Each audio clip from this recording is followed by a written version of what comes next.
Hey everyone, welcome back to Toasted TCG.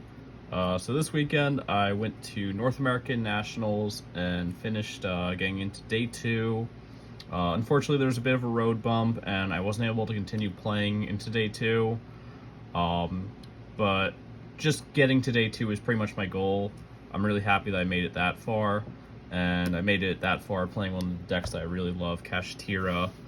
Um, for my matchups, round one I played against Runic Sprite for Hire. I 2-0'd them. I think it's a very tough matchup for Runic decks to play against. Round two I played against Vanquish Souls. Um, we ended up drawing in that game. Went to game two, had a couple ruling questions along the way, so we ended up going into time. We had like a little extension, but by that point that we had the extension, he was pretty much winning in game two. So like trying to scoop wouldn't have mattered, and I couldn't really win that game too. So that was unfortunate. But I also kind of sided wrong. I didn't know. I chose to side evenly matched over Lava Golem. And in hindsight, Lava Golem would have been the better card. Um, round three, I played against Tier Kashtira.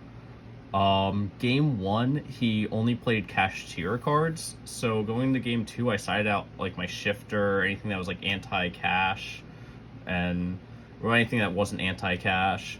And then in game two, he was playing the tier limit package, and that's when I was like, wow, I wish I didn't side out my shifter. And then game three, I just kind of bricked. I opened like Judgment, Ash, Birth, and like something else. It was like a really bad hand, so that was unfortunate. Round four, I play against Vanquish Soul. This time I sided correctly. I sided the Lava Golems in, and I'm able to 2-0 them. Round five, I played against the Kashtira mirror match. In that match, we went to game three. I would have been able to win, but the way that they had the time clock set up with the time clocks were like waist high. You couldn't even see them. I'm pretty sure like my opponent like quickly stood up, sat down, went to battle phase, dealt like 100 damage, and then time was called, and that kind of messed me over. But yeah, they should have had like the time clocks like placed a little higher so people could like actually know that they're going into time instead of just surprise you're in battle phase now and game's over. That was kind of messed up. But it is what it is. And then round six, I played against Bestial Synchro. I think like any kind of dragon combo sort of decks is like also another really good matchup for Cash, which why I 2-0'd that deck. Round seven, I play against Marincess. They actually go to game three against me.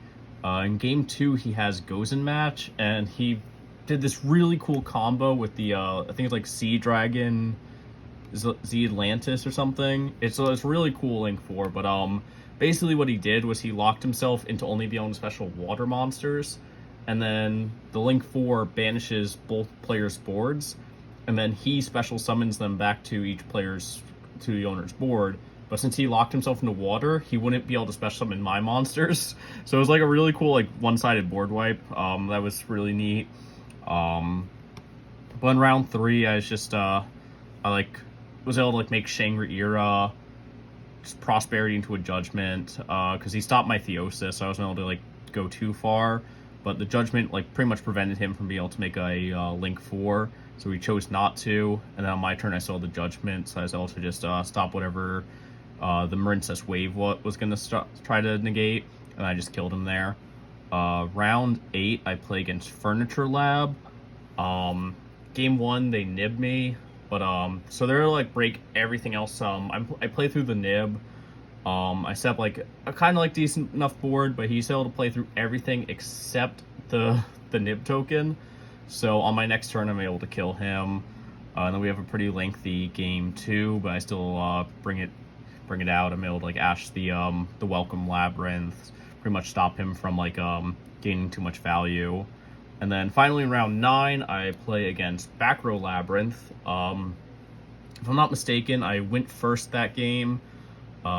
He sets 5 pass. I banish one of his sets off Arise Heart.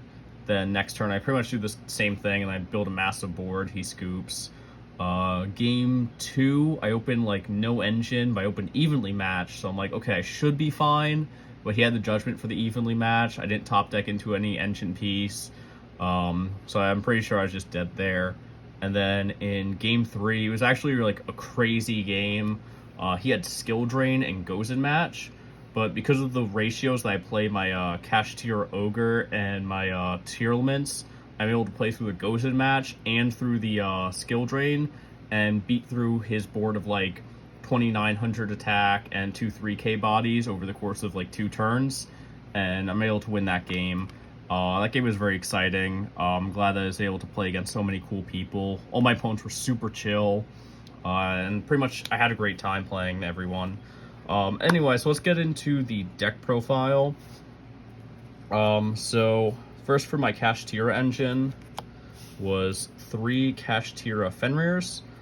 Pretty much standard at this point. Breaks boards going second, Great Monster going first. 3 Kashtira Births. I know some people have played 2 at some points, but I'm pretty positive like this just like mandatory 3 of in my opinion.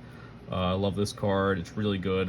Even if you open it with like Fenrir, like pretty much any other name, it's really just like a great card.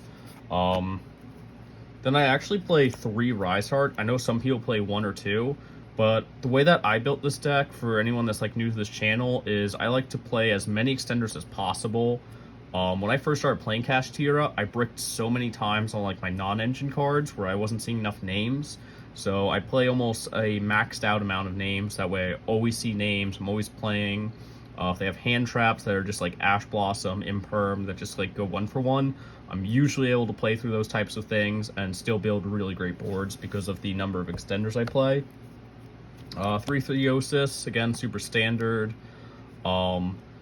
With me playing 3 copies of Rise Heart, I'm usually able to like banish these out of my deck with Rise Heart to recur my resources.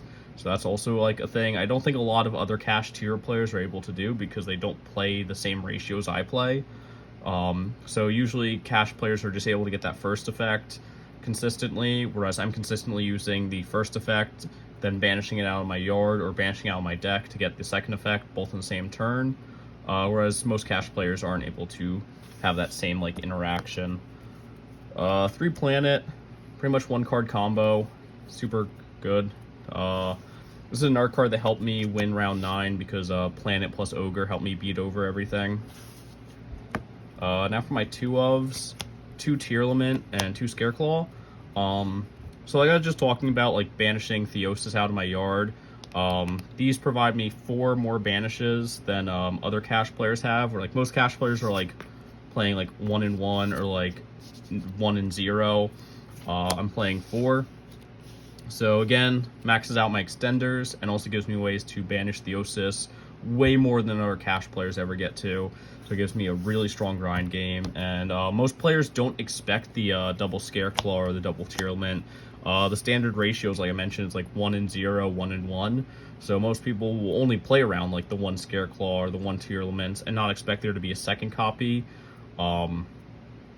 But this came up like super hard for like in that round 9 where there's like a ghost match. I needed to get Ogre on the board. These also help me protect myself from the big bodies, just like because they're gonna crash over the Ogre. If I didn't have these on the field, they probably would have just been able to attack me and deal enough damage to win. So having these at 2 came up super hard in that round 9. Next up, 2 Unicorn, super standard, 1 card combo. The Ogre that saved my life. Card's great, searched out the trap engine that I play. Speaking of prep, Big Bang. Big Bang super standard, but I know some people don't play Ogre or prep. The way that I like to build my board is so that I have like a Rise Heart, prep, birth, and then like a Scareclaw in hand. So if they out my Kashtira a Rise Heart, and I'll just banish it out of my grave with Scareclaw or Tear, then flip prep and summon it right back. So just having like the way to search it out through Ogre is also really good.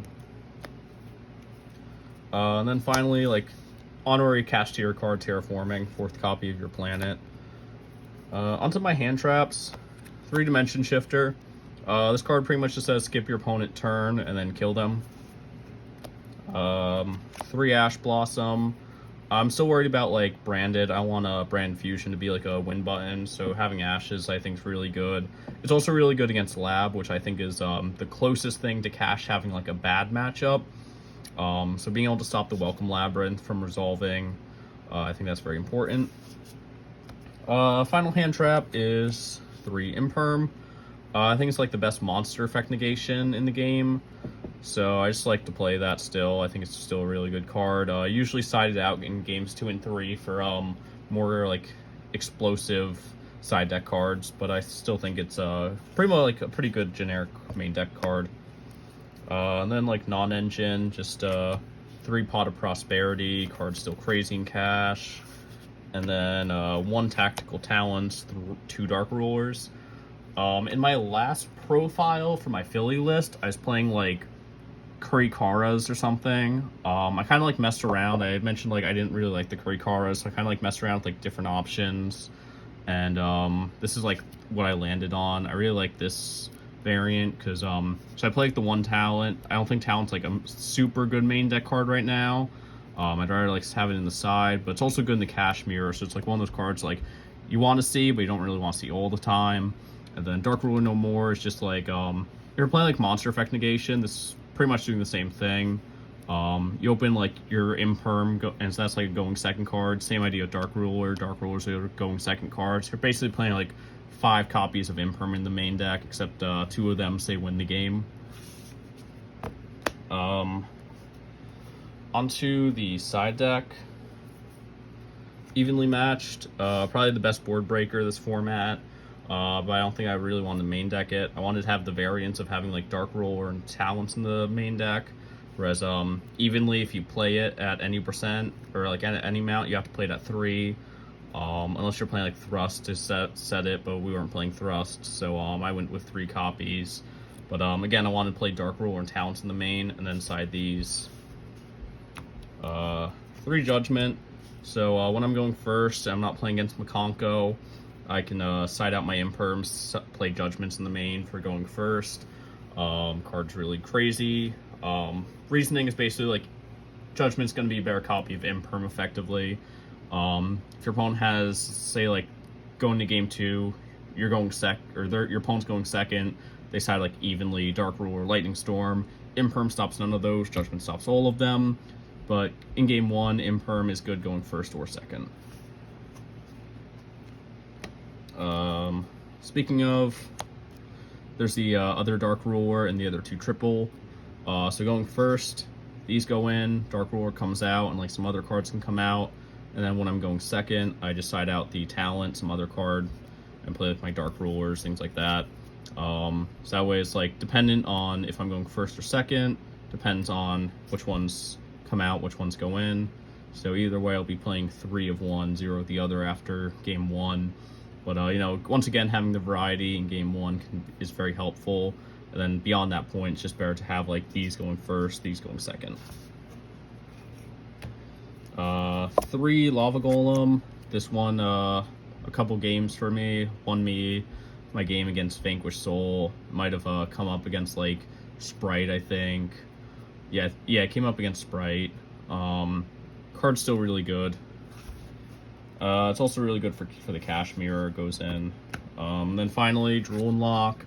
This card's only for the cash mirror usually, or if I'm playing against like some crazy combo deck where I need to like, because I don't want to see Shifter and Drool. If I open Shifter Drool, then it's like I opened a one hand trap, and it's like the other one's pretty much a dead card. So I can go like Shifter them, then have to wait 2 turns before I can Drool them, and then Drool them, and like, I don't know, I just don't like it.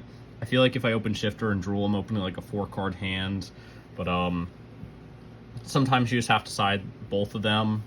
But if I'm playing against Kashtira, I can just side out my Shifters, play some Drool. So if I play against a combo deck that's like, I probably side out like Ash Blossoms to play Drools, because Ash going 1 for 1 against a combo deck will just like never get you anywhere.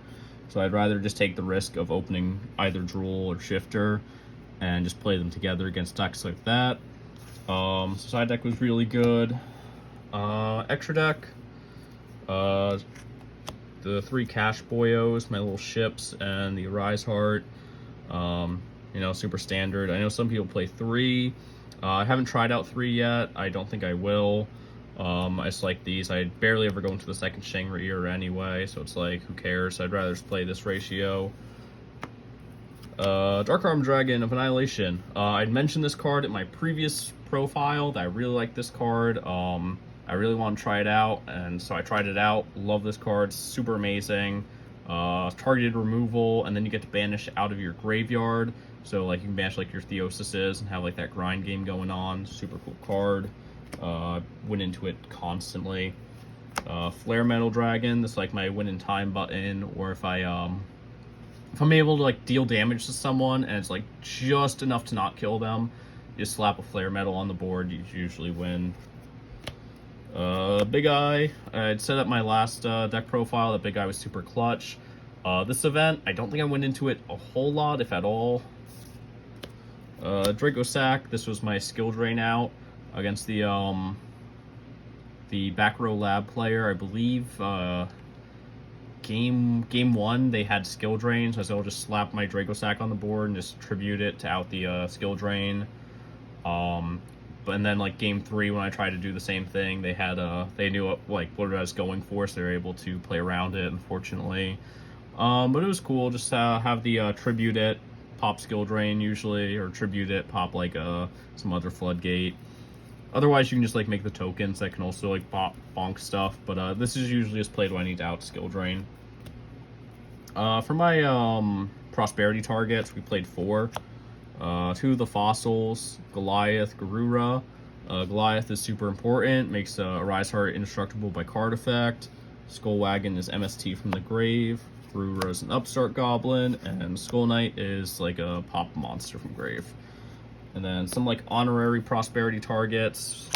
2 Zeuses, Donner, Baron. Hardly made them. I made Zeus like a decent amount, but usually I didn't really need to go into it. I didn't need the second copy too much. Like there was usually like those 4 I mentioned, and then like depending on like what I was able to do, Donner usually got banished, and like a Zeus would get banished, or like Baron would get banished. I keep like both Zeuses in. So these are all like usually the things I target when I'm going for prosperity. I need like the other 2. But yeah, that was my the deck list I played at Nats. It did super well. I really wish I had the chance to play day 2, but basically I was just told like misinformation about when to arrive. Judges told I asked several judges what time I need to be there. I was told 10 o'clock. And then when I brought that up to the judges on day 2, they just said, oh, well, you should have checked the FAQ. So it's like a little bit of rant. I think like they should have told me when I initially asked them what time to be there, they should have just told me to check the FAQ. They should have said, I'm not allowed to answer that question. You have to check the FAQ. If like their reasoning for their mess up not being on them really is kind of just like they're just trying to deflect blame, unfortunately. But yeah, pretty much they're just like, oh, well, you should check the FAQ. So in that same regard, then when I first asked them what time to be there, their answer should have been, I'm not allowed to answer that. You have to check the FAQ. I don't think it was really fair, like how they responded to their mistake by they didn't apologize, didn't do anything to make up for their mistake. So that was like really annoying, but it is what it is. Now we know for next year when I will once again go to day 2 next year, and I will be on time for day 2. So that is what it is. Huge shout out to everyone that supported me. Definitely shout out to my sponsor, Respawn Inshore. They gave me these really cool sleeves. Everything that Respawn did for me was fantastic. They like covered all my travel expenses, hooked me and my friends up with some cool shirts, some cool sleeves. Really great. Shout out to them. Pretty much just like a company to help you protect your devices that mean the most to you. So definitely give that a check. I'm going to put a link in the description for their website. Yeah, they were a fantastic sponsor. They did like so much for me. Just like shout out to everyone that like supported me, hyped me up across the weekend. Everyone that like my 2 friends that came along with me. I had like such a great time. Then I also got like some cool souvenirs. I got like a Tsuchinoko neck pillow, like a plush marshmallow. So those were cool things. The venue was like massive. A lot of people were super chill. I didn't really have any like issues, but beyond like what I've already talked about. But yeah, overall I had a great time. Let me know what your thoughts are on this deck, I suppose. What do you think like it's going to get hit soon? Because this deck's getting hit, unfortunately. Whether we like it or not, Kashtira is going to be on the chopping block next ban list. But yeah, those are my thoughts on everything. Hope you enjoyed the video. Make sure to like, subscribe, comment, do all that cool stuff, and I'll see you guys next time.